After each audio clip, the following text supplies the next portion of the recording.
But then we jump right into issue number 3 of Void Rivals, where Derek and Celila fight Scuzoid back.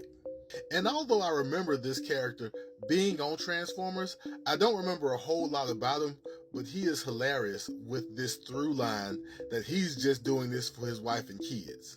He's not even that pressed about them getting away, because he's got a ship that he's going to look to break down and sail, hopefully.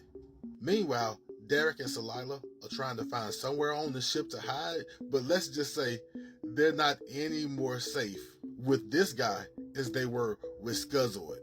Now, they did formulate a plan where Celila would fight it off and Derek would get the door closed as soon as she could get it to go back. And while that plan worked, they didn't learn too much, because as if door number 1 wasn't bad enough, they go behind door number 2.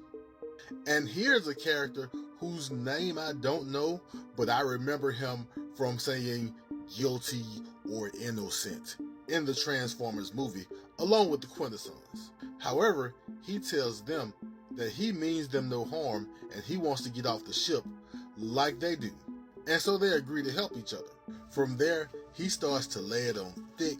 He's telling them how he and the Quintessons aren't so bad.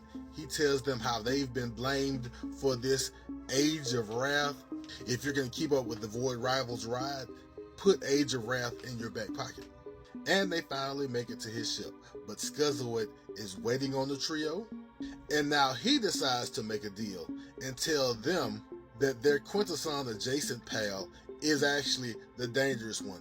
And so he makes a deal to give them a ship as long as they leave him there. And of course they took the deal. It only made sense. They have a fully functioning ship. Later on, they make plans for what they're going to do.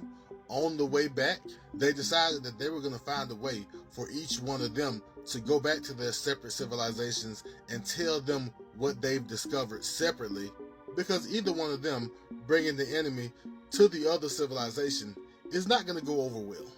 And even though she's more of a warrior and she has a harder exterior, Celila does let Derek know that she appreciates him, because they would have been stranded and starved to death if her aggression won the day. And that's why it sucks that Celila had to turn her back on Derek. And that is where we end issue number 3 of Void Rivals.